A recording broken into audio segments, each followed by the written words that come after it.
네, 반갑습니다. 방금 소개를 받은 한국생산기술연구원의 양승환 수석연구원입니다. 네, 오늘 제가 말씀드릴 주제는 이제 4차 산업혁명 시대에 진화하는 농업기술이라는 제목으로 발표를 해드릴 건데요. 이 강의를 들으시는 분은 이제 귀농 준비하시는 분들이라고 들었습니다. 그래서 제가 이제 연구개발 활동을 하는 중에 들었던 이것저것 재미나는 일들도 가능하면 포함해서 한번 말씀을 드려보도록 하겠습니다. 그래서 목차는 이렇게 준비를 했고요. 많이들 관심 가지실 수 있는 분야가 이제 드론이라든가 스마트팜 있을 것 같은데 나름대로 알차게 준비를 했습니다. 일단 들어갈 때 앞서 이제 저희 연구원 소개 잠깐 드리면 저희 연구원은 이제 중소 중견기업, 이제 특히 이제 제조업 중심의 기업들의 기술을 지원하는 역할을 하고 있는 국책연구소이고요. 특히 제가 연구하고 있는 이제 전북 본부는 전라북도 김제랑 전주에 이제 나눠져 있는데 김제에서 이제 주로 농기계 연구를 하고 있습니다.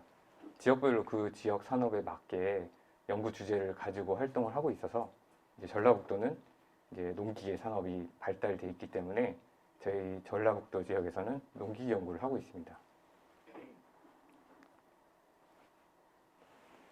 네, 그러면 지금부터 이제 본격적으로 이제 최신 기술, 이제 연구하고 있는 기술들이기 때문에 실용화가 된 것도 있고 아직 안 된 것도 있습니다. 그래서 오늘 들은 내용 중에 좀 마음에 드셔서 이거 좀 사야 되겠다 했을 때 없는 제품들도 있고 있는 제품들도 있을 겁니다. 첫 번째 말씀드려볼 기술은 이제 트랙터 작업 정보 실시간 이력 관리 기술이라는 부분이고요. 네, 농업 기술이기 때문에 일단 제일 먼저 트랙터가 나왔습니다. 네. 이제 논농사나 이제 밭농사를 짓게 되면 거의 필수적으로 트랙터를 활용을 하게 되는데요. 이제 이제 이쪽 트랙터를 활용하는 기술 중에서 이제 최근에 이제 개발되고 이제 적용하려고 하는 기술들은 이제 트랙터 작업할 때 그 작업 정보를 이제 이력으로 관리하는 그런 기술이라고 보실 수 있을 것 같습니다. 그래서 트랙터의 이러한 위치 추적하고 어떤 작업을 하는지에 대한 정보를 이제 계측을 해가지고 이제 서버로 보낸 다음에 이제 스마트폰에서 볼 수 있게 해주는 그런 기술인데 이제 농사를 짓다 보면은 이제 과거에 이제 작업했던 이력 내지는 며칠 전에 작업했던 것들에 대한 정보가 필요할 때가 있습니다. 언제 어디에 밭을 갈았지, 언제 어디에 파종을 했나 이런 정보들이 이제 계속 쌓여 있으면 이제 농사를 짓기 훨씬 수월해지는데요. 이제 그럴 때 사용해 볼 수 있는 기술이라고 보시면 될 것 같습니다. 이거는 시연을 하는 이제 동영상인데요. 보시는 것처럼 이제 트랙터입니다. 트랙터가 저희 연구소에서 이제 테스트 하느라고 돌아가고 있는데 여기에 이제 추적기를 달아놓고 이거는 트랙터 안에서 조정을 하면서 지금 현재 위치를 실시간으로 스마트폰으로 보는 그런 장면이었고요. 네, 계속 보시면 네, 요거는 이제 사무실에서 이제 어디서 어떤 작업을 하고 있는가를 실시간으로 동시에 모니터링하고 있는 그런 장면을 시연하는 영상입니다. 그래서 이제 계속 트랙터의 위치가 갱신되고 있는 것을 보실 수가 있고요. 네, 요거 접니다. 네, 제 뒤통수고요. 네. 그래서 이렇게 되게 되면 이제 여러 명이 이제 협업을 한다거나 아니면 이제 다양한 농기계들을 활용할 때 이제 어떤 농기계가 어디서 어떤 작업을 하고 있는지를 이제 관리를 할 수 있기 때문에 좀 체계적이고 좀 대규모의 시스템 농업을 구현할 수 있다고 보시면 될 것 같습니다. 그 다음 기술은 이제 로봇에 대한 기술 하나 말씀드릴 텐데요. 좀 예전에 연구했던 기술이긴 한데 이제 논 방제를 위한 팔쪽 로봇입니다. 보시는 것처럼 이제 다리가 8개가 달려 있는데 상단에 4개, 그다음에 하단에 4개 이렇게 다리가 달려 있고 이 다리 길이를 조절해 가면서 이제 로봇이 논 위를 움직이고 방제액을 뿌리는 그런 장치입니다. 그래서 그 스마트 기기를 이용해서 원격 제어를 할 수가 있고요. 이제 각각의 기구적인 그 작동은 이거 역시 한번 동영상을 보면서 한번 보시면 조금 재미가 있습니다. 네, 보시는 것처럼 이제 앞단에 사람이 이제 방제 살포하는 것처럼 방제 노즐을 이렇게 뿌리고 있는 형태가 보실 수 있고요. 말씀드린 대로 이제 다리 길이가 늘어나고 이제 상단 몸체가 이동을 하고 다시 줄어들고 하는 방식으로 논 위를 이렇게 이동을 합니다. 이제 다리가 이렇게 조금 얇은 형태로 되어 있기 때문에 그냥 이동하더라도 이제 벼나 이런 작물들을 밟지 않고 지나갈 수 있는 이제 가능성이 좀 높아지는 그런 컨셉인 거죠. 그런데 이제 이 기술을 개발을 할 때 이제 그 다음 장에서 말씀드릴 드론 기술이 같이 이제 조금 활성화되고 있었어요. 이때만 당시만 해도 드론이 많이 활성화가 안 됐었는데 드론이 갑자기 붐을 일으키는 바람에 실제로 이 기술은 실용화되지 못하고 사장됐습니다. 그래서 업체랑 같이 개발을 하긴 했는데 이 업체 사장님도 그때도 되게 불안불안해 하셨는데 결국 이 사업을 접은 걸로 알고 있습니다. 네, 대신 뭐 방제 드론 시장이 굉장히 커졌기 때문에 다음 장에서 방제 드론에 대해서 좀 더 자세하게 설명을 해드려 보겠습니다. 그 다음에 이제 무인 트랙터랑 이제 파종 로봇이라는 내용인데요. 보시는 것처럼 이제 트랙터에 지금 몸통만 있습니다. 사람이 타는 공간은 없고 이 트랙터는 이제 두둑을 인식을 해서 두둑 사이를 스스로 주행하거나 아니면 리모컨으로 원격으로 조정할 수 있는 그런 트랙터라고 보시면 될 것 같습니다. 여기 요즘 뭐 자율주행 자동차 때문에 뭐 여러 가지 뭐 그 기사나 아니면 과학 다큐멘터리 같은 걸 보셨으면 들어보셨을 텐데 라이다라는 센서들을 많이 사용을 하고 있습니다. 라이다가 이제 레이저를 이용해서 이제 돌아오는 신호를 보고 주변에 이제 사물들이 얼마나 가까이 있는가를 이제 인식할 수 있는 센서 기술인데요. 라이다를 약간 옆으로 눕혀놓고 이제 두둑 형상을 인식을 하면 돌아오는 신호를 이렇게 잡을 수 있습니다. 여기 가운데에 트랙터가 있다 그러면 앞뒤로 약간 볼록볼록한 이제 형상을 이제 감지를 할 수 있게 되는데요. 그 가운데를 이제 주행을 하게 되면 이제 두둑과 두둑 가운데 사이로 이제 트랙터가 스스로 주행할 수가 있게 됩니다. 뒤에 달아놓은 이 장치는 이제 파종 장치인데요. 사실은 이제 보여주기 위해서 조금 달았고 실제 파종기는 좀 이런 형상이 아니긴 합니다. 파종 장치에 대해서는 조금 이따가 또 별도의 내용으로 설명을 드리겠습니다.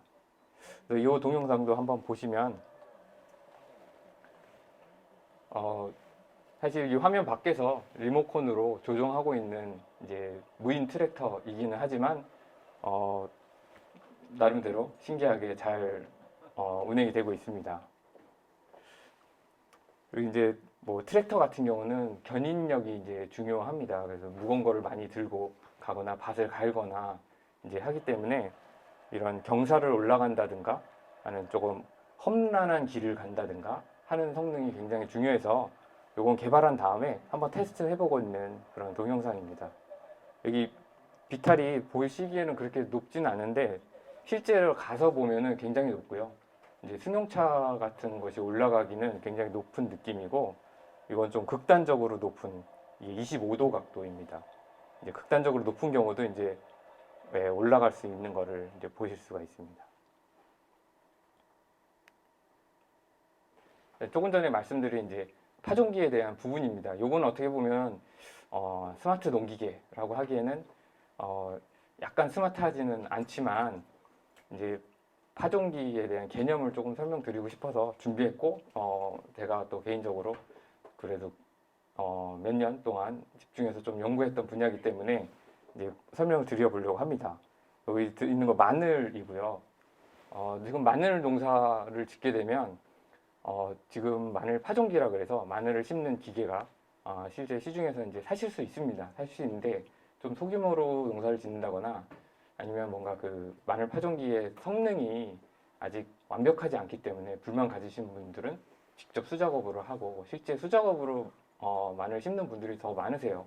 근데 실제로 해보시면 정말 힘듭니다. 예, 마늘 하나하나 심기가 정말 힘들고, 그래서 지금 마늘을 심는 기계를 한번 만들어 보는 연구에서 나온 결과인데, 이제 보시는 것처럼 마늘을 한 알씩 떨어뜨려 주는 게 이제 핵심입니다. 근데 그 핵심에서 이제 기계화가 되면 얼마나 빨리 떨어뜨리냐, 그것까지 이제 중요하게 되는데, 단계적으로 이렇게 생긴 걸 제일 먼저 연구했고요. 점점 나아지면서 이제 그 마늘을 한 알씩 떨어뜨리고 파종하는 속도도 조금씩 증가를 했습니다. 방식이 조금 다른데요. 네. 첫 번째 방식은 조금 뭐 귀엽게 생겼는데, 이렇게 홈에다가 마늘을 하나씩 넣으면서 파종을 하는 그런 방식입니다. 이럴 경우에 이제 발생할 수 있는 문제가, 이제 마늘이 돌아가다가 이제 걸리는 현상이 발생할 수가 있어요. 그러면은 이제 센서가 그거를 감지해서 지금처럼 이제 마늘이 걸리면 잠깐 뒤로 돌아가서 마늘을 빼고 다시 준비를 합니다. 그래서 하나씩 이제 파종을 하는 그런 동영상이고요. 두 번째 보시는 게, 여기 이제 소리가 조금 들리는데, 이제 진공식 파종기라고 해서 공기를 흡입한 거에 흡착판에 마늘을 붙여가지고, 이걸 이제 호퍼라고 부르는데, 호퍼에서 마늘을 하나씩 꺼내 옵니다. 이렇게 방식이 됐을 경우에 지금 기술 중에는 가장 빠르게 마늘을 심을 수 있는 이제 그런 기술이 되고요. 지금 콩이나 옥수수 같은 경우는 굉장히 높은 수준으로 이 파종 기계가 지금 개발이 돼 있습니다. 이제 제가 연구한 마늘은 형상이 좀 특이하기 때문에 콩이나 옥수수에 비해서 조금 어렵긴 했지만, 그래서 오히려 더 좋은 연구 주제가 되기도 했습니다. 요거는 이제 브러쉬가 이제 돌아가면서 똑같이 이제 이 홈 안에 마늘을 하나씩 넣게 되는 그런 기술인데, 이것도 역시 마찬가지로 상당히 빠른 속도로 마늘을 하나씩 이제 배출하는 모습을 보실 수 있습니다. 그래서 이런 것들을 트랙터에 이제 달고 이제 주행을 하면 마늘을 이제 하나씩 심게 되는 그런 기술의 부품이 되는 거죠. 요거를 사실 배종기라고 합니다. 그래서 마늘을 뽑아내는 게 배종기고, 그거를 땅에까지 심게 되면 그때부터 이제 파종기라고 부릅니다.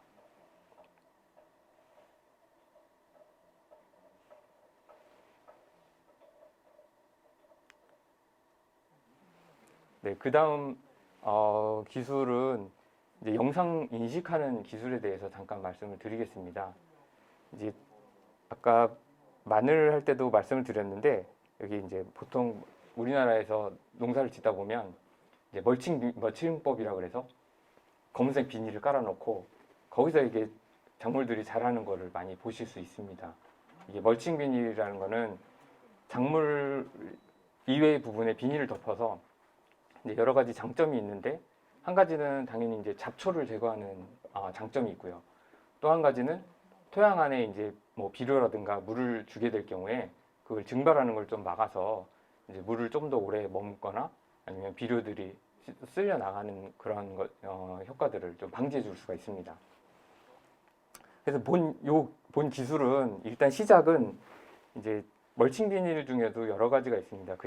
그냥 비닐 상태에서 그 뭔가 작물을 심을 위치를 찍고 작물을 넣는 그런 비닐이 있고, 이제 구멍이 동그랗게 뚫려 있는 비닐이 있습니다. 그건 유공 비닐이라고 하는데, 그 비닐을 깔게 되면 그 구멍에다가 씨앗을 하나씩 이제 심게 되는 거죠. 아니면 묘종을 하나씩 심거나. 본 기술은 그거를 이제 자동화하기 위한 기술로 사실 시작해서 개발을 했습니다. 현재까지 그 유공 비닐이라는 게 가장 작업하기가 조금 수월한데요. 유공 비닐을 깔아놓고 그 안에다가 씨앗이나 묘종을 심는 거는 아직까지의 기술로는 사람이 할 수밖에 없습니다. 그래서 이거를 기계가 하게 하자, 다시 말하면 로봇이 한번 하려고 그러면 어떻게 되느냐. 그래서 그런 구멍을 찾아야 되는데, 여기 보시는 요 결과긴 하지만 요 구멍을 이제 찾은 예입니다. 이렇게 실험용 토양에 이제 요 상추인데, 상추랑 흙이랑 이제 멀칭 비닐을 아까 말씀드린 것처럼 구멍이 없는 거, 구멍이 있는 거 하고 구멍 안에 또 식물이 자라는 거 이런 것들을 이제 그 다양한 형태로 배치를 해서 이렇게 심어놨고요. 그 이것들을 이제 활용하는데 이제 야간에도 작업을 할 수 있게 이제 적외선 영상으로 처리를 해봤습니다. 그래서 실제 이거는 이제 불 켜고 찍은 사진인데요. 불 끄고 그 적외선 카메라로 보면 이렇게 약간 그 회색빛에 보랏빛 정도 나는 걸로 해서 식물하고 그 비닐하고 흙이 구별이 됩니다. 그때 여기서 나오는 이제 그 빛의 강도, 이제 적외선 빛의 강도를 보고 이제 구별을 할 수가 있었고요. 그 결과 이제 보시는 것처럼 이제 구별을 할 수가 있었습니다. 이 기술이 이제 실제 로봇에 적용이 되면 이제 밤에도 작업을 할 수 있는 그런 기반이 될 수가 있어서 이제 뭐 로봇한테 밤에 일을 시켜놓고 자고 일어나면 이제 다 씨앗이 다 심어져 있는 아주 꿈 같은 농업의 미래가 펼쳐질 수도 있습니다. 네, 그럼 지금까지는 이제 그 어떻게 보면은 전통적인 기계를 업그레이드해서 로봇이 된다거나 아니면 자동화가 되는 그런 기술의 예를 말씀드린 거고요. 지금부터는 이제 그 어떻게 보면 여러분들이 더 관심이 있어 하실 수 있을 것 같은 방제 드론에 대한 기술을 소개해 드리려고 합니다. 이제 방제 드론 하면 이미 많이 활성화되어 있기 때문에 앞에 수식어를 하나 붙였는데요. 자율비행 방제 드론이라고 붙였습니다. 먼저 방제 드론 형태는 이렇게 생겼는데요. 이제 몸체가 이렇게 있고 아래에 이 물통처럼 생겼는데 여기에 이제 방제액을 달고 여기 두 개 보시는 요 노즐로 방제액이 이제 살포가 됩니다. 왼쪽 게 조금 큰 방제 드론이고 오른쪽 게 조금 중형의 방제 드론인데 여기 사양을 보시면 이제 큰 거는 한 10리터, 작은 거는 6리터 방제액 통을 달고 비행을 할 수가 있습니다. 그리고 1회 살포 능력이라는 게 이제 한번 배터리를 한번 충전해서 방제 작업을 할 수 있는 능력을 말하는데요. 큰 거는 한 1000제곱미터, 한 300평 정도를 8분 동안 이제 방제를 할 수가 있고요. 작은 거는 700제곱미터 6분 방제를 할 수가 있습니다. 방제 드론 처음 접하신 분들은 조금 놀라실 수도 있는데 실제 방제 작업 할 수 있는 시간이 굉장히 짧습니다. 그래서 이제 방제 작업 하시는 분들은 숙련도를 매우 높여가지고 굉장히 빠른 시간 내에 방제를 하게 되는데 그래서 지금 어떻게 보면 굉장히 고도의 기술이 필요한 부분이라고 할 수 있습니다. 그래서 뭐 TV에도 이제 가끔 나오고 신문에도 나오는데 이제 자격증 따가지고 이제 드론 자격증을 따서 이제 돈을 벌겠다라는 거는 현재까지는 다 이 방제 드론입니다. 그래서 이거 작업하려면 라이센스가 필요하고요. 방제 드론 하는 작업을 이제 또 잘 촬영된 이제 동영상으로 한번 보시겠습니다. 방제 드론 굉장히 크고요. 사람 웅크린 정도의 크기 정도로 굉장히 큽니다. 그 큰 게 이제 날아다닐 수가 있고요. 이제 논 위에 한 3에서 4m 정도를 날면서 아까 그 노즐로 방제액을 이제 뿌리면서 날아갑니다. 이게 처음에는 좀 걱정도 저도 하긴 했는데 이렇게 별을 막 헤치면서 그 바람 때문에 자연스럽게 헤치면서 이렇게 나가게 되는데 이런 게 오히려 또 방제액을 골고루 묻히는 데 도움이 된다고 하고요. 실제 벼가 이제 이런 현상으로 인해서 뭐 생육이 저하된다거나 하는 일은 없다고 합니다. 지금까지 방제 드론은 조종사가 대부분 다 수동으로 조정을 해가면서 방제액을 살포해 왔습니다. 그리고 아직까지도 대부분 다 그렇게 하고 있는데 거기서 나타나는 문제점들이 몇 개 있어서 그거를 해결하는 기술들을 지금 기술을 완료를 했고요. 지금 같이 개발했던 업체가 제품화까지도 완료를 해서 이건 아마 사실 수 있을 것 같습니다. 이제 비행 정보, 이제 GPS는 이제 위치이죠. 그 다음에 고도, 그 다음에 이륙 착륙 정보, 그 다음에 방제 작업 정보 중에서 방제액 통에 이제 방제액이 얼마큼 남았는가, 내지는 어디에다가 살포했는가, 몇 번 살포했는가 이런 정보들이 이제 계측이 돼가 센서를 달아서 계측을 해서 계속 저장을 할 수가 있고요. 그 값을 기반으로 해서 살포 중첩도라든가 이제 조종사의 숙련도, 그다음에 사고 인식 같은 것들을 할 수가 있게 됩니다. 그 정보는 실시간으로 이렇게 컴퓨터에서 이제 볼 수가 있는데, 요거는 이제 관제 장비라고 해서 조금 전문적으로 활용하시는 분들이 사용을 하시고요. 실제로 거의 유사하게 기능을 스마트폰에 구현을 해놨기 때문에 스마트폰에 앱을 깔아도 충분한 기능들을 활용하실 수가 있습니다. 그래서 이 데이터를 이용해서 첫 번째 하실 수 있는 게 이제 방제의 중첩도 분석인데요. 논에서 이제 방제액을 뿌리게 되면 여기 보라색이라 조금 잘 안 보이긴 하는데, 이제 논이 굉장히 넓기 때문에 정교하게 뿌린다 그래도 반듯하게 사실은 비행이 되진 않아요. 조금씩 이제 이렇게 여기 검은색이 이제 실제 비행 경로라고 치면 이런 식으로 이제 비행이 되는데, 이 회색으로 된 부분이 이제 이 드론이 방제액을 살포할 수 있는 그 영역이 됩니다. 결과가 이렇다 그러면 여기 흰색 부분은 실제 방제가 안 된 거고요. 요렇게 겹쳐진 부분은 이제 2번씩 방제가 된 결과라고 보실 수 있을 것 같습니다. 그래서 이 부분을 이제 분석을 할 수가 있는데, 요 D라고 되어 있는 값이 이 방제 드론이 살포할 수 있는 폭이라고 그러면, 이 사선을 그 폭별로 사선을 이제 긋고 나오는 점들의 거리를 산출을 한 다음에 이제 실제 그 드론의 방제 살포 폭하고 이제 빼서 계산을 하게 되면 이제 얼마큼 중복해서 방제가 살포됐는가, 이 부분을 산출될 수가 있고요. 이게 이제 0이면 완벽하게 방제가 된 겁니다. 이제 두 번째 그래서 요 이제 결과를 이제 한번 테스트를 해서 한번 본 예인데요. 이건 방제가 굉장히 잘 된 예입니다. 굉장히 잘 된 예고, 이때 한 9% 정도의 방제 중첩도가 나왔고, 이 정도면 굉장히 잘 된 예라고 보시면 될 것 같습니다. 그다음에 이제 방제 작업 이제 숙련도 부분입니다.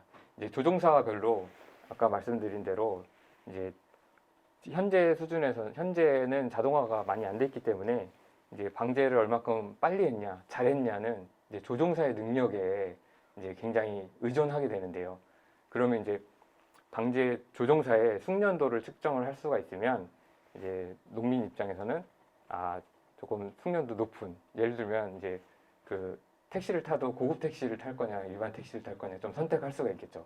대신에 이제 숙련도가 높은 조종사에게 방제 작업을 의뢰할 때는 조금 더 많은 돈을 주고 의뢰하고 하는 어떤 그런 시장이 열릴 수도 있을 것 같습니다. 그래서 첫 번째 숙련도 분석을 할 때 이제 작업 효율을 이제 분석을 하게 되는데, 이제 일단 작업 효율은 이제 동일한 시기 안에 얼마큼 많은 면적을 작업을 했는가에 대한 수치이고요. 요거를 이제 어떤 기존에 나와 있는 알고리즘 중에 하나를 사용을 해보면, 이제 아까 데이터는 여기서 말씀드리는 방제 드론은 위치 정보가 실시간으로 계측이 돼서 저장이 되는 방제 드론이고요. 그렇기 때문에 방제한 전 구역에 대해서 위치 정보를 시간별로 가지고 있습니다. 그래서 가장 최외곽에 있는 포인트들을 연결하면 이제 방제가 된 전체 영역을 알 수가 있고, 이제 방제한 이륙과 착륙 시간을 기반으로 해서 방제한 시간도 알 수가 있고요. 그렇게 되게 되면 이제 분당 작업 효율이 산출이 되게 됩니다. 이제 수식을 이제 점수화를 이제 해본 건데요. 네, 수식은 복잡하지만 일단은 이제 그 방제액의 살포 분사량, 이제 살포 분사량이 원래 살포했던 양 대비 실제 얼마큼 살포했는가. 그 다음은 이제 작업 속도, 원래 방제를 작업해야 되는 시간 대비 얼마나 정확히 그 시간을 했는가. 그 값을 이제 보게 돼서 이게 이제 0 값이 나오면 이제 방제를 굉장히 잘 한 거고요. 그 마지막 수치는 아까 좀 전에 말씀드렸던 그 중첩도 부분이 되겠습니다. 그래서 요 값들이 다 이제 0 값이 나오면 이 사람은 이제 100점인 거죠. 그래서 그 수치를 아까 그 관제 장비나 스마트폰 앱에 이제 표시할 수가 있는데요. 이제 이 경우는 85점 나온 겁니다. 그리고 옆에 보시는 것들은 이제 그 방제를 작업한 이력인데요. 이제 본인이 이제 방제 작업을 하게 돼도 뭐 어떨 때는 점수가 높게 나오고 어떨 때는 낮게 나오고 하면 이제 그 이력들을 보면서 아, 왜 이날 높게 나왔지? 왜 이날 낮게 나왔지? 하면서 본인의 실력도 향상시킬 수가 있고, 요 그 방제 이력을 좀 어떤 하나의 어떤 뭐 그 어떤 커뮤니티를 만들어서 공유를 하면 방제를 되게 잘한 사람 정보를 읽어다가 아, 이렇게 하면 이제 방제를 잘할 수 있구나라는 걸 학습을 할 수가 있고, 이제 본인의 방제 실력도 늘릴 수가 있는 그런 어떤 그 산업 생태계를 조성할 수 있는 기술이라고 보실 수 있을 것 같습니다. 그 다음에 이제 방제 드론의 이제 사고 인식 부분입니다. 이게 드론 아까 보신 것처럼 굉장히 크기 때문에 굉장히 좀 위험합니다. 그래서 한번 사고가 나면 되게 큰 사고로 이어질 수가 있고요. 뭐 전봇대라든가 아니면 자동차라든가, 그리고 사람에 부딪히는 일은 사실 절대 있으면 안 되는 일이기 때문에 네, 방제 드론 작업할 때 가능한 드론이 되게 신기하고 되게 멋져 보여서 가까이 가거나 하고 싶은 마음이 막 듭니다. 근데 절대 그러시면 안 되고요. 네, 위험합니다. 비행기라고 보시면, 헬리콥터라고 보시면 될 것 같습니다. 그래서 이게 이제 안정화됐을 때 여기 각도, 디지털 각도계인데요. 0도고요. 한 15도 정도 기울어지면 이제 사고가 났다고 판단할 수 있습니다. 이게 15도인데 사실 뭐 또 눈으로 보기엔 또 그렇게 뭐 많이 기울어진 것 같지는 않지만 이게 비행체이기 때문에 이 정도만 기울어져도 그냥 위험한 상태라고 합니다. 그래서 드론 자체에다가 이제 각도를 잴 수 있는 자이로 센서를 달아놓고 이제 15도 이상 기울어졌다는 게 인식되면 이제 뭐 LTE나 와이파이 통해서 아까 그 관제 장비나 아니면 사용자나 제조사의 스마트폰으로 알람이 이제 울리게 되고요. 그렇게 되면 이렇게 뻥 알람 사고 났음 이렇게 표시가 됩니다.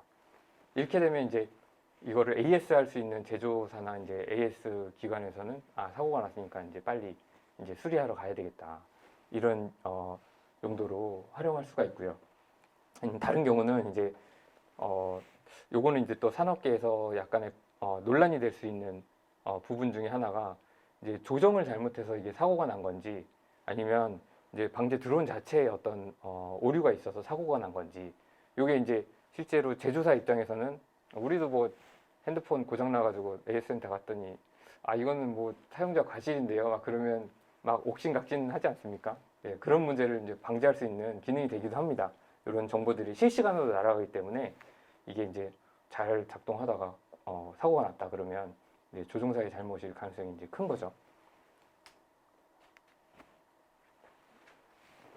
그 다음 말씀드려볼 기술은 이제 ICT 방제 작업 정보 공유 기술이라고 이제 말씀을 드리는데, 스마트폰을 통해서 아까 그 방제하고 있는 작업들을 이제 앱을 깔고 거기에 뭐 로그인을 해가지고 권한 있는 사람끼리 다 실시간으로 공유하는 겁니다. 그래서 일단은 요거를 그 드론의 송신 장치에서 정보를 받아서 이제 조종사의 이제 핸드폰하고 블루투스로 연결하고요. 그러면 조종사의 핸드폰에서 그 방제 작업 정보를 서버로 올리면 그거는 아까 말씀드린 앱을 깔고 로그인한 모든 사용자가 공유받을 수가 있습니다.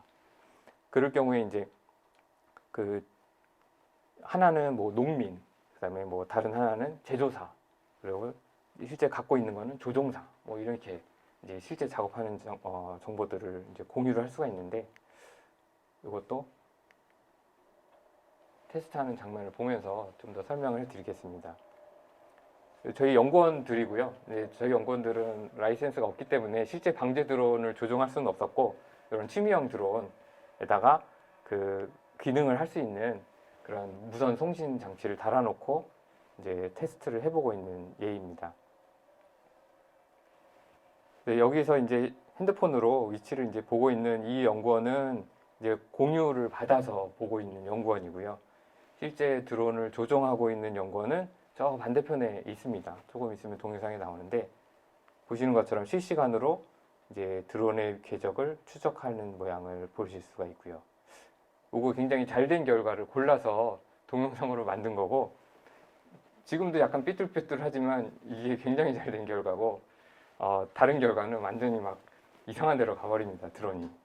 여기 까만 옷 입은 사람이 이제 드론 조종하고 있는 건데 이게 한 60m 정도 되지만 이미 잘 보이지 않아요. 방제 드론도 한 1.5m 굉장히 크지만 논이 이제 80m, 100m까지 날아갈 수 있기 때문에 그렇게 가면 잘 보이지 않아요. 그때 발생하는 문제가 조종사는 굉장히 본인 방제 잘했다고 생각하는데 농민은 저게 잘 안 된 것 같고 저기는 너무 많이 뿌린 것 같고 이런 신뢰성 문제가 발생할 수가 있거든요.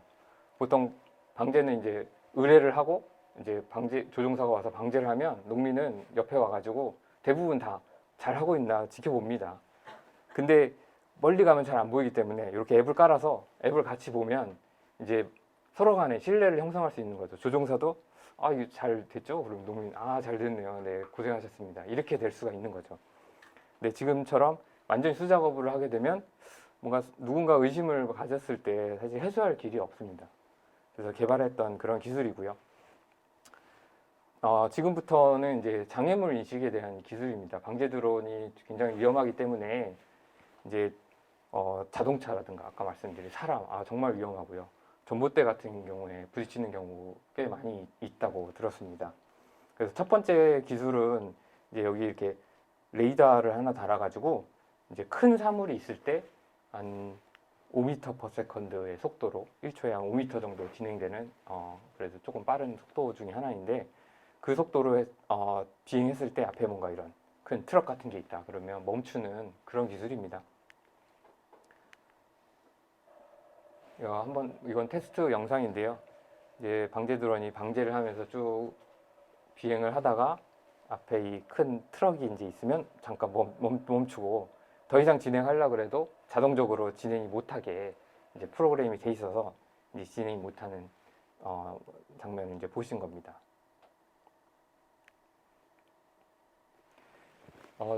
두 번째 장애물 인식 기술인데 앞서 말씀드린 것처럼 논에 가면 생각보다 전봇대가 많고요. 전선도 많이 연결되어 있습니다.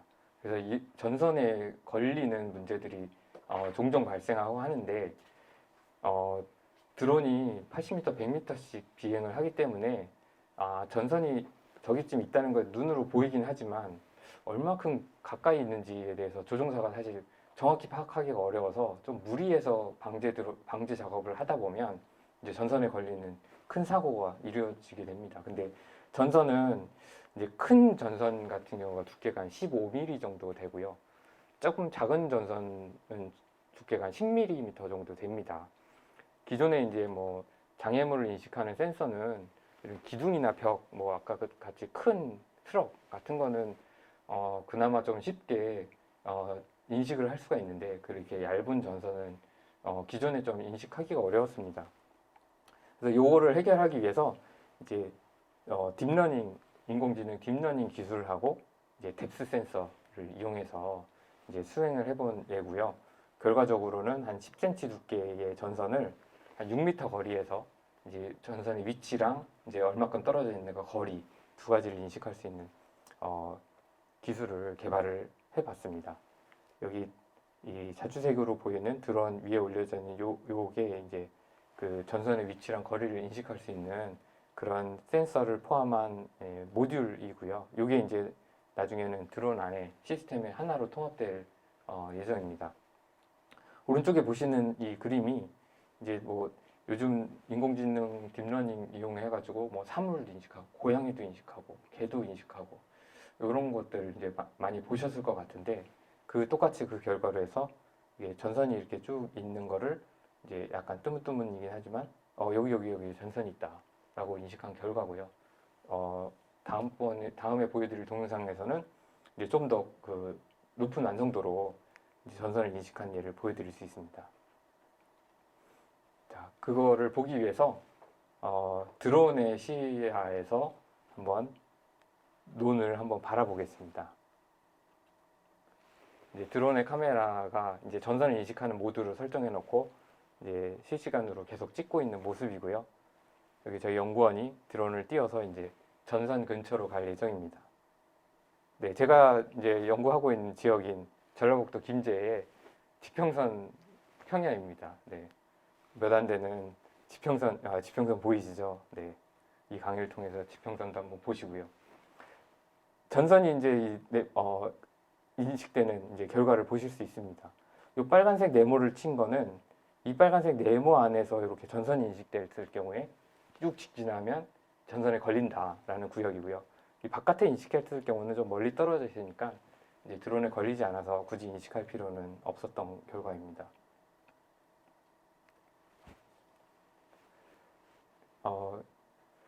이 동영상은 이제 전선의 거리를 같이 인식하는 결과를 보여주는 이제 동영상입니다.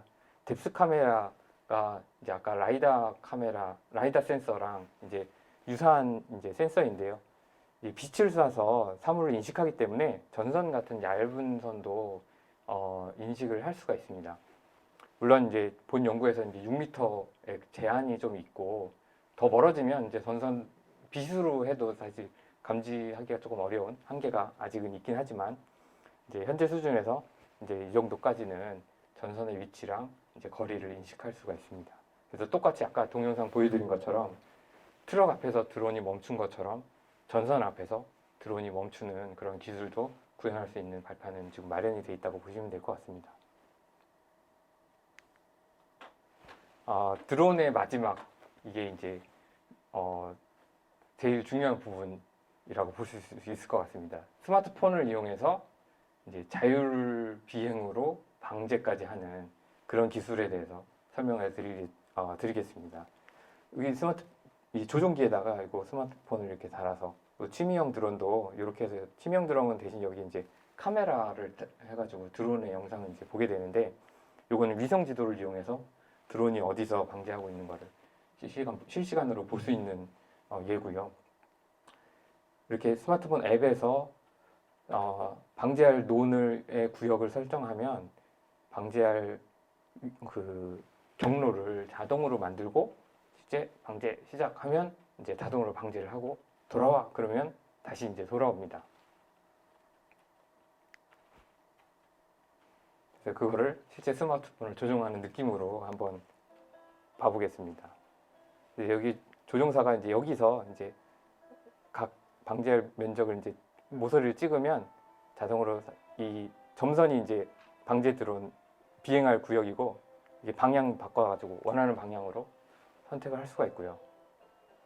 그 다음에 이제 방제 작업할 때 출발 그러면 설정된 경로를 따라 이제 자동으로 방제 드론이 비행을 하면서 방제를 수행을 합니다. 네, 중간은 후딱 편집돼서 건너뛰었고요.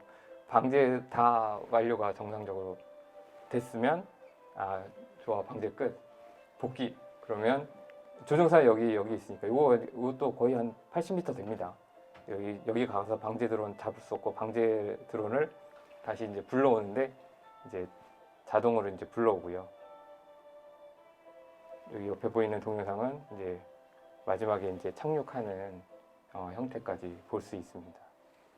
그래서 지금 오늘 말씀드린 이 기술들은 이미 이제 제품화까지 완료된 걸로 알고 있고요. 네, 실제 현장에서 벼농사를 짓게 되시면 아주 자주 보게 될 그런 방제 드론이었습니다. 네, 그 다음 주제가 더 핫한 주제일 수 있을 것 같습니다. 스마트팜 요즘 뭐 귀농한다거나 청년 창업한다거나 하면 다 스마트팜이죠. 스마트팜 기술 중에서도 제가 조금 주로 설명드릴 부분은 이제 뭐 중소형 그 IoT 기술하고 이제 역시 이제 인공지능 기술을 활용해 가지고 하는 기술, 그다음에 로봇을 이용하는 기술들에 대해서 설명해 드릴 예정입니다. 지금 준비된 이 기술은 이제 복합 환경 계측 센서 및 IoT 허브라는 기술인데 이제 그 도시에 살다 보면 당연히 인터넷 다 잘 되는 거 아니야? 어디 가든 와이파이 있고 뭐 집에 가면 와이파이 다 있고 인터넷 초고속으로 연결돼 있고 막 그렇다고 생각되는데 실제 이제 농사를 짓다 보면 논이나 밭 환경 내지는 온실 중에서도 대형 온실은 인위적으로 인터넷망을 다 깔아놓고 쓰고 있지만 중형이나 아니면 단동 온실, 이제 비닐하우스 하나씩 있는 그런 온실은 인터넷 안 됩니다. 생각보다 안 되고 인터넷 하게 하려면 어떤 지역은 돈도 많이 듭니다. 이게 전화선으로 이제 인터넷이 와야 되는데 전봇대가 없으면 전봇대를 세워야 되는데 정확한 개수는 모르겠는데 한전에서 한 2개인가까지는 세워주는데 그거보다 더 세우려고 그러면 이제 전봇대 하나 세우는데 700만 원인가 든대요. 그래서 뭐 축산 농가라든가 아니면 되게 오지에서 이제 농사를 지려고 인터넷 설치하려고 그러면 막 인터넷 설치하는데 전봇대 세우는 것만 막 1,000만 원씩 든다고 막 이런 얘기를 합니다. 근데 우리나라는 IT 인프라가 굉장히 잘 돼 있기 때문에 스마트폰으로는 물론 아주 너무 시골로 가면 안 되는 지역도 가끔 있긴 하지만 대부분 다 잘 된다고 보시면 될 것 같습니다. 그래서 장치 안에 이렇게 인터넷 하라고 스마트폰을 하나 넣어 놓으면 그런 전화선이나 인터넷선을 유선으로 끌고 오지 않아도 전봇대를 세우지 않아도 스마트팜을 구현을 할 수가 있습니다.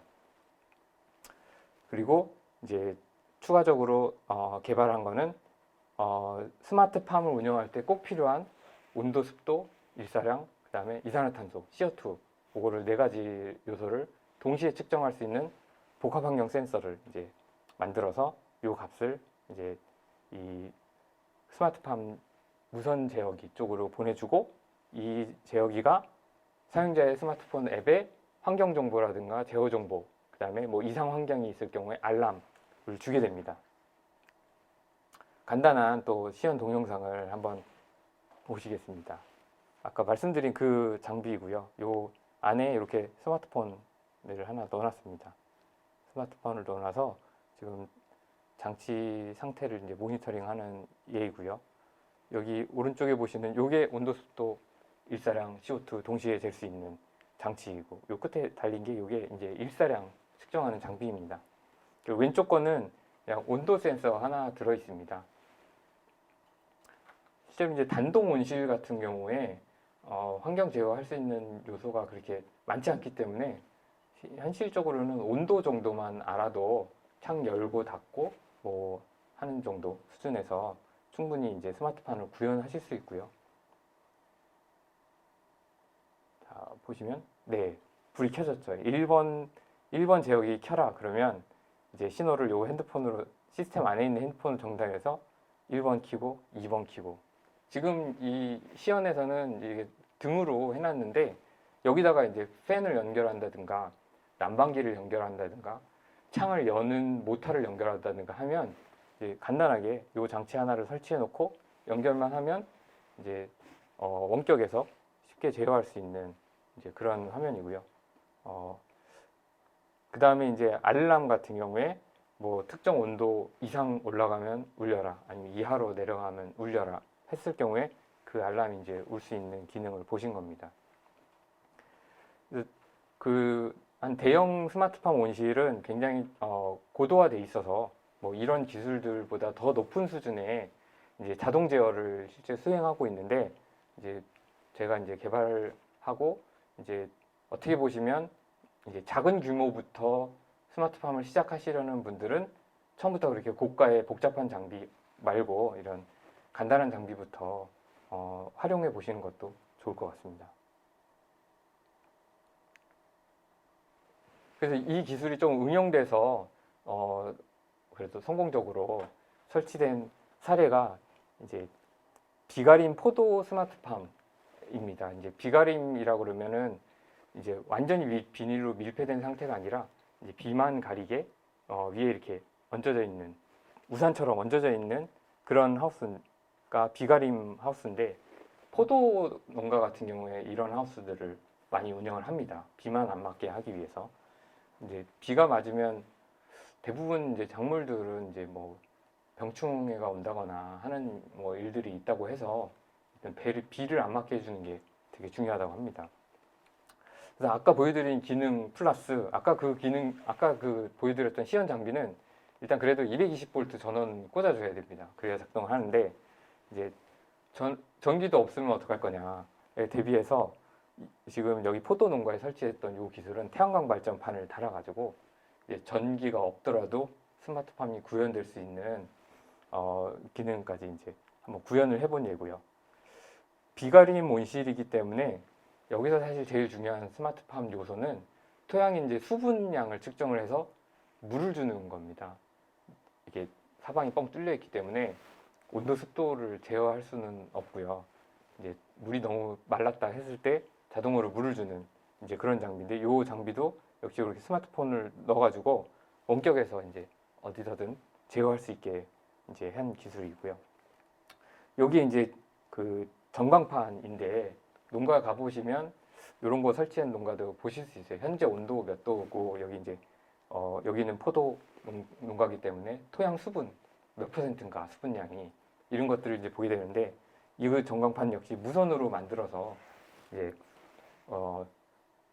여기 이거는 이제 그 220V 전원은 꼽습니다. 근데 그렇지만 이제 원하는 데다가 갖다 놓고 쓸 수가 있습니다. 그래서 보통 농가에 이렇게 온실에다가 설치하시는 분도 있고요.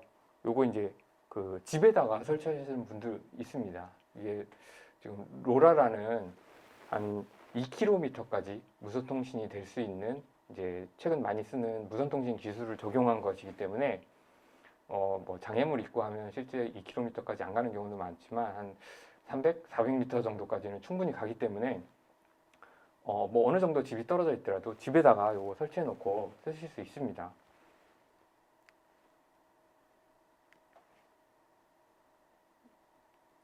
요거는 이제 설치된 것들을 사진 좀 보여주는 영상이고요. 이런 식으로 설치가 되어 있고요. 이렇게 보실 수가 있습니다. 지금 요 기술의 플러스적인 요소는 이제 포도 사진을 이제 핸드폰으로, 그 시스템 안에 있는 핸드폰으로 하루에 2장씩 찍어서 포도가 어떻게 자라고 있는가, 이제 그런 거를 이제 보는 용도로도 이제 활용이 됐는데, 보시는 것처럼 이제 포도가 점점 익어가는 거를 볼 수 있습니다. 그래서 저도 이걸 이제 연구하면서 같이 보면서 이 보라색까지 익으면 정말 멋있겠는데 라고 기대를 했지만, 그 기대는 조금 있으면 무너집니다. 네. 이게 그 포도 비닐 이제 종이로 싸가지고 이제 완전 그 상품성 높게 관리를 하기 때문에 보라색 포도가 되기 전에 초록색에 다 싸버리더라고요.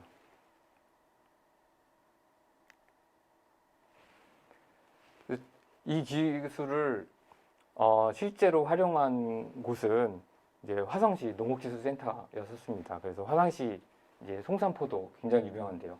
송산포도 농가에 56개 농가에다가 이걸 설치해 놓고 이거를 중앙관제를 하고 있는 장면입니다.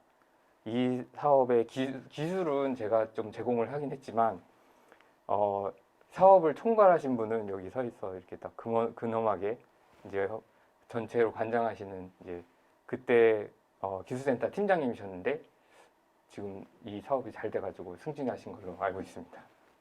그래서 이렇게 이제 그 농가의 정보를 한눈에 이제 볼 수가 있고, 뭐 온도가 너무 높다거나 뭐 토양 흙이 너무 말랐다거나 뭐 그러면 여기 이제 알람이 이제 뜹니다. 알람이 뜨면 혹시라도 농민이 이제 다른 업무로 바빠서 신경을 못 쓴다거나 할 때 그거를 확인해서 대신 알려줄 수 있는 이제 그런 그 기술이 될 수 있을 것 같습니다.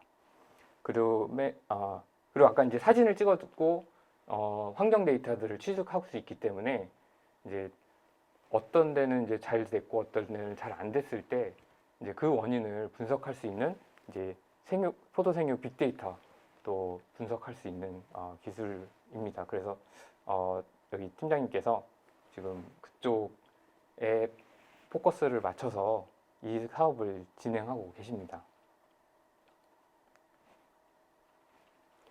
그 다음은 이제 다시 로봇 얘기를 잠깐 하도록 하겠습니다.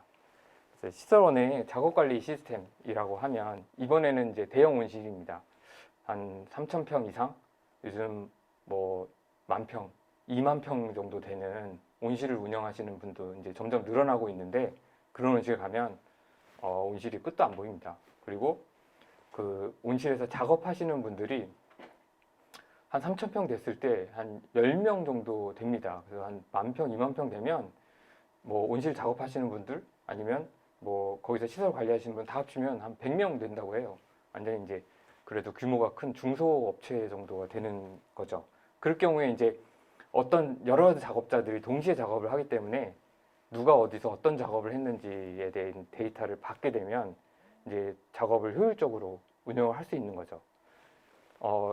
대형 스마트팜 온실을 경영하고자 하는 꿈을 가지신 분들은 작물 관리도 중요하지만 작업자들 관리도 굉장히 중요합니다. 그 대형 온실에서 작업할 때는 그냥 맨몸으로 들어가서 작업할 수 있는 요소들은 그냥 작물이 잘 이상이 없나 그 정도 관찰할 수가 있지, 실제 작업은 각각의 작업기를 들고 가야 됩니다. 뭐 청소기라든가 방제기라든가 이제 레일리프트는 이제 토마토나 파프리카 같은 작물들은 4m, 5m씩 자라기 때문에 이런 기계를 타고 오르락 내리락 해야 전체 작물을 관리할 수가 있는데, 하여튼간 이런 작업기를 하나씩은 들고 들어가야 작업을 할 수가 있는데, 이런 작업기에다가 이제 그 태그를 달아가지고 인식을 하게 되면 어떤 데서 어떤 작업을 했는지에 대한 정보를 실시간으로 받을 수가 있고, 그 받은 데이터를 기반으로 해서 이런 그래프를 그릴 수가 있습니다. 그래서 어떤 작업자가 어디서 언제부터 언제까지 작업을 했고 작업량이 얼마였다, 이런 것들을 파악을 할 수가 있습니다. 이 기술을 이제 로봇과 이제 결합시킨 건데요. 요거는 이제 이송 로봇이라고 이제 부르는데, 뭐 현장에서는 AGV라는 말로도 많이 씁니다. 바닥에 이렇게 까만 선이 이제 그 자력을 내는 이제 유도선인데요. 이 유도선을 따라서 이 로봇이 이제 이동을 합니다. 이런 기술들은 실제 공장에서 이미 많이 쓰이고 있고요. 그다음에 뭐 네덜란드, 스마트팜 기술이 앞서고 있는 네덜란드에서는 굉장히 완성도 높은 기술로 활용이 됩니다.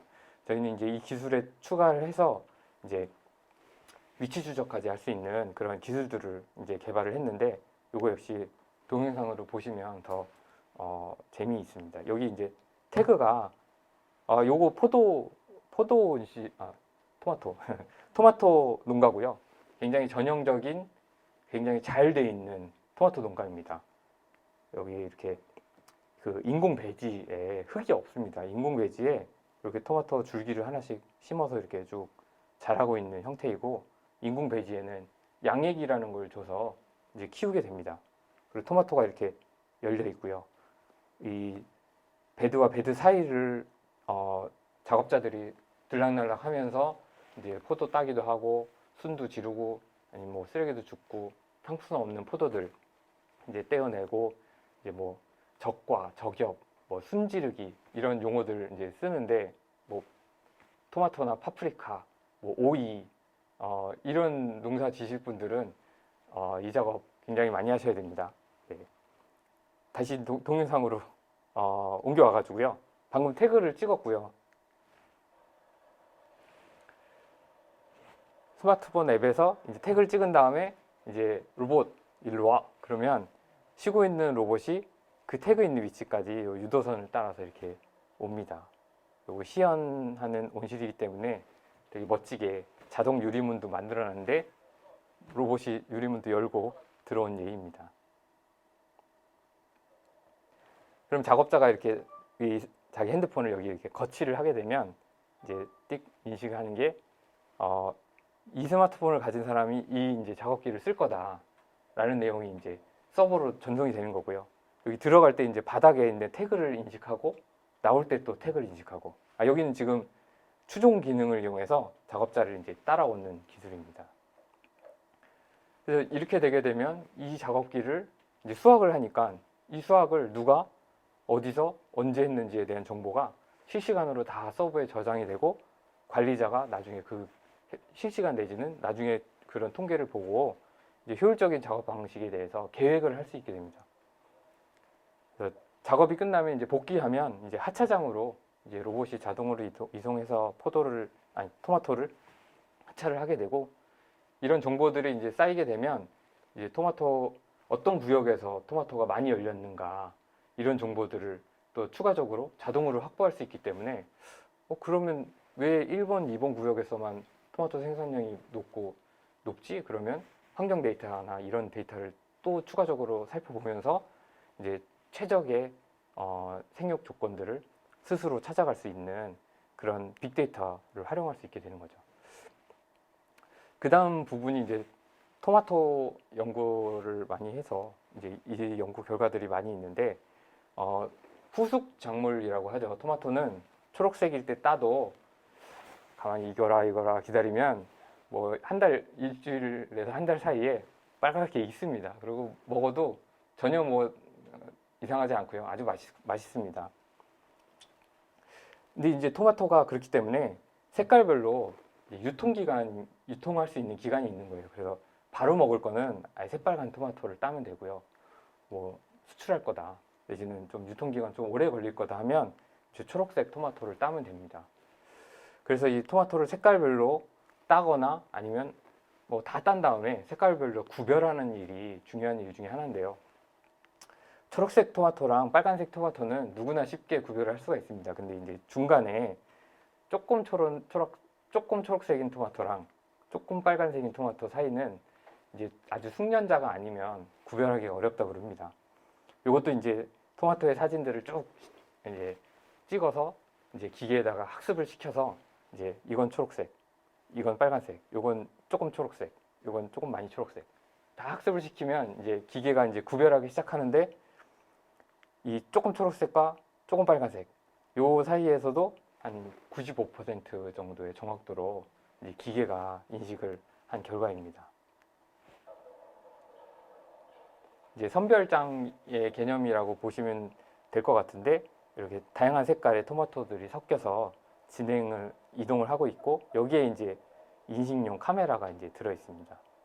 여기에 이제 인식용 카메라가 들어 있고, 아까 보셨던 비슷한 게 네모를 박스를 딱 치면서 이건 무슨 색깔이다 라고 컴퓨터가 이제 스스로 인식하는 그런 결과입니다. 그래서 여기다가 이제 분류할 수 있는 기계 장치를 추가로 달아놓으면 이제 초록색끼리 빨간색끼리 아까 보시는 6단계로 토마토를 구별할 수가 있습니다.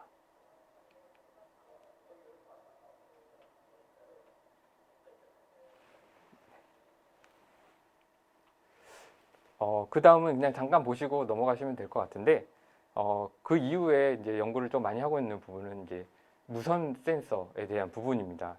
유선으로 하게 되면 온실 같은 경우에 50m, 막 100m, 막 아까 뭐 10,000평, 20,000평짜리 온실은 끝도 보이지 않는데, 유선 센서 하나 연결하려면 다시 말하면 전선을 100m를 끌고 가야 된다는 얘기입니다. 그래서 그런 문제를 좀 해결하기 위해서 센서를 무선화시키는 연구를 좀 하고 있는데, 배터리 교체 문제가 이제 핵심이라고 볼 수 있을 것 같습니다. 자주 배터리를 교체하는 일은 굉장히 귀찮고요. 제가 지금 실험하고 있는 것도 한 4일에서 일주일마다 배터리를 한 번씩 교체해주면서 실험하는데, 처음 시작할 때는 뭐 일주일에 배터리 한 번씩 가는 거예요. 뭐 어렵겠어. 그러고 시작했는데 정말 귀찮습니다. 지금 가기 싫은데 어쩔 수 없이 계속 일주일마다 한 번씩 가서 배터리 교체하고 있는데, 일단은 1개월 정도 버틸 수 있습니다. 그러면 한 토마토 한 4개월, 5개월 정도 기른다고 하면 한 3번, 4번 정도 교체하시면 되는데, 사실 아직 조금 그 정도도 현장에 계신 농민들은 못 쓰실 거예요. 한 4개월, 5개월 정도까지는 무선 용량을 늘려놔야, 사용 용량을 늘려놔야 현장에서 쓸 수 있다라는 정도 이제 말씀드리겠습니다. 마지막은 이제 뭐 앞으로 할 연구에 대해서 말씀드리겠습니다. 이제 제초 로봇인데요. 이게 김제가 또 콩 농사를 많이 지입니다. 이게 콩밭인데요. 콩반, 잡초반. 네. 특히 이제 그 스마트팜은 그렇지 않지만 밭농사를 지신다고 하면 잡초와의 전쟁입니다. 일주일 동안 관리 안 하면 잡초가 작물보다 더 큽니다. 그래서 대부분 농민들, 이 밭농사 지시는 농민들 하는 얘기는 자라라는 작물은 안 자라고 잡초만 자란다. 네, 잡초와의 전쟁인데요. 지금 어쩔 수 없이 제초제를 뿌립니다. 이제 작물별로 제초제들이 쭉 나와 있어서, 사실 뭐 콩농사 진다 그러면 이제 농약상 가가지고 콩농사 짓는 제초제 주세요 그러면 이거 뿌리세요 그러면 그거 뿌리면 됩니다. 네, 뿌리면 되는데 건강에 좀 안 좋고요. 그다음에 아무래도 토양 오염되고 나중에 이제 농산물에 잔류 농약 들어있으면 또 문제가 됩니다. 물론 농약을 연구하시는 분들은 이제 잔류 농약이 어느 정도 시간이 지나거나 물로 씻으면 완전히 없어지게 잘 만들고 있습니다. 네. 농약에 대해서 제가 문제를 제기하는 건 아닙니다. 네. 일단 그래서 지금 개발하려고 하는 기술은 물리적으로 잡초를 제거하는, 예전에는 김맥이죠. 사람이 이제 잡초를 하나씩 뽑는 그거를 자동화하려고 로봇한테 시켜보려고 연구를 하는 겁니다. 그러기 위해서 첫 번째는 잡초를 인식을 해야 됩니다. 뭐가 잡초고 뭐가 작물인지를 기계가 알아야 그 다음에 걔를 뽑거나 말거나 할 텐데, 그러기 위해서는 기술은 사실은 아까 그 드론이 전선을 인식했던 기술하고, 그 다음에 기계가 아까 토마토 숙도를 인식했던 기술하고 잡초를 인식하는 기술하고는 동일합니다. 딥러닝 기술은 이제 사물 인식 기술이고, 이게 잡초다 이게 잡초다 계속 알려주면 어느 정도 알려주면 대충 한 700번에서 한 1500번 정도 사이 정도 알려주면 그때부터는 이제 이게 잡초구나 하고 기계가 이제 출력을 하기 시작합니다. 그래서 이게 이제 하나의 결과이고요.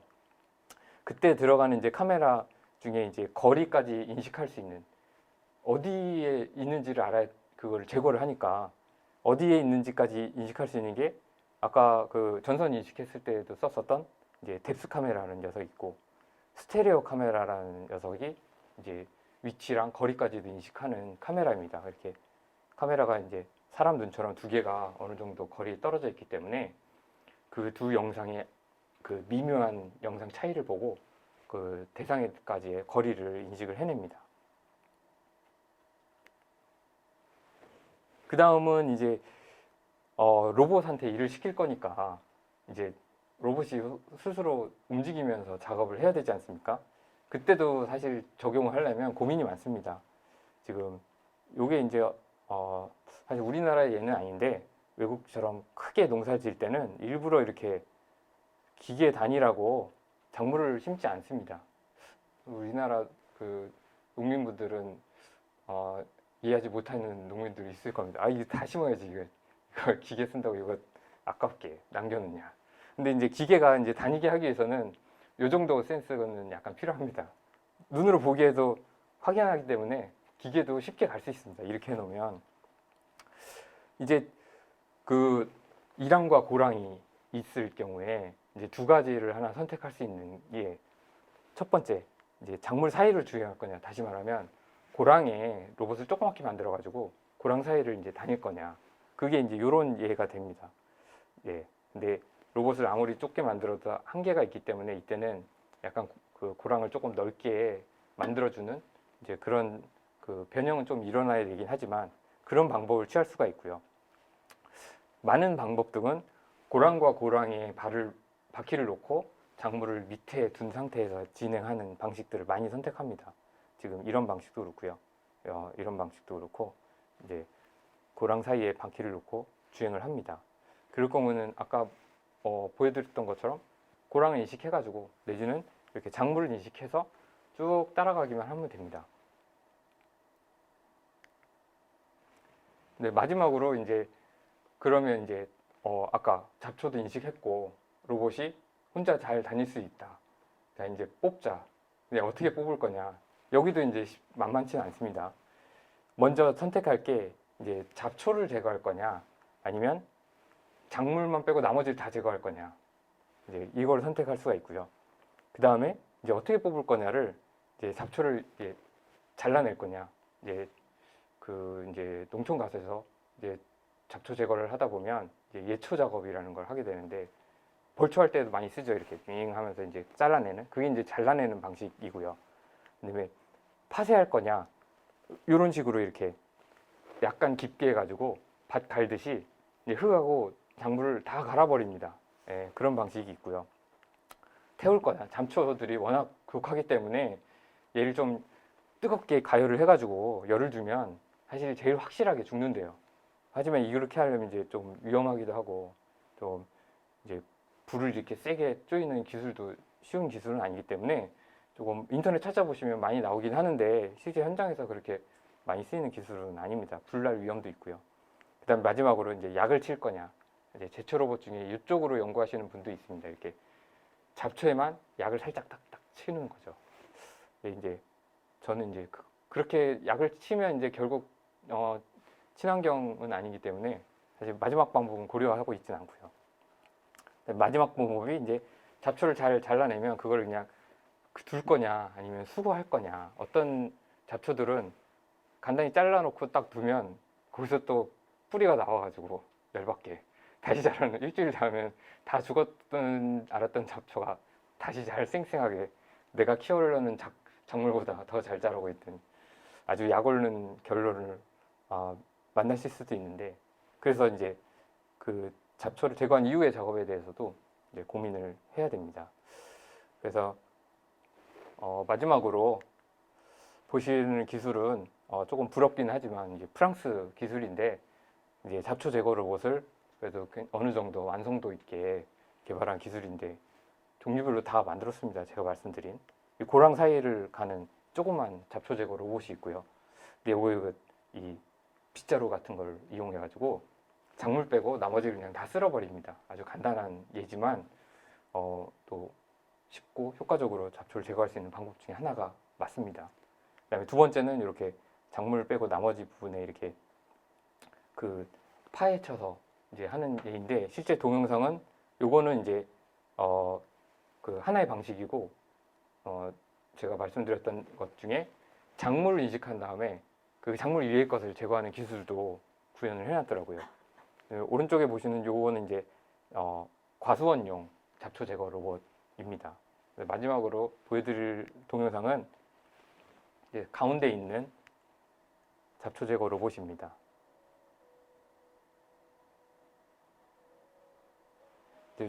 외국 같은 경우는, 우리나라 같은 경우는 거의 10중 8구 이거 다 비닐로, 멀칭 비닐로 다 덮어서 작업을 하는데, 이제 외국은 워낙 광활하기 때문에 그렇게 안 하고 사실 과감하게 제초제를 뿌립니다. 그래서 아마 외국에서 더 제초 로봇이 필요할 수도 있습니다. 이제 바퀴들이 개별적으로 이제 움직이면서 방향을 조절해서 다음 고랑으로 이동하는 모습이고요. 이런 걸 이제 사륜 조향이라고 합니다. 그래서 잡초 제거를 하는 모습을 조금 더 보시면 이 뒷부분에 이제 막 돌아가면서 이렇게 돌아가면서 작물만 딱 위치만 간단히 남기고 나머지들을 흙을 파헤쳐서 이제 잡초를 제거합니다. 이런 식으로 하게 되면 작물만 잘 심어져 있으면 사실 뭐 아까 말씀드린 잡초를 인식할 필요 없이 그냥 반복 작업만 계속 하게 되면 어쩔 수 없게 잡초를 할 텐데, 요게 이제 작물을 인식하고 작물 이외의 부분에 이렇게 흩어지는 이제 딥러닝 기술을 이용한 제초 로봇의 어떤 그 감지 기술입니다. 지금 저희는 이제 이쪽 방향으로 이제 가려고 연구 계획을 잡고 있고요. 이제 추가적으로 이제 이 작물들을 인식을 해가지고 진짜 광활한 넓이에 이제 작물들이 어떻게 이제 잘 심어져 있는가를 이제 보실 수가 있습니다. 네, 이상으로 이제 굉장히 다양한 최신 농업 기술에 대해서 설명을 드렸습니다. 제가 일단 직접 내지는 간접적으로 한 연구생이 대부분이었고요. 초반에 말씀드렸던 대로 야 저거 좋겠다, 사서 써야지 했을 때 몇 개는 사서 쓰실 수 있고요. 몇 개는 아니 그런 거 아직 없는데요 라는 반응을 들으실 수도 있습니다. 조금 더 기다리시면 저도 열심히 연구를 해서 이제 좋은 농기계, 좋은 로봇 아니면 좋은 계측 장비 쓰실 수 있게 열심히 하고 나중에 또 좋은 결과로 찾아뵐 수 있으면 좋겠습니다. 감사합니다.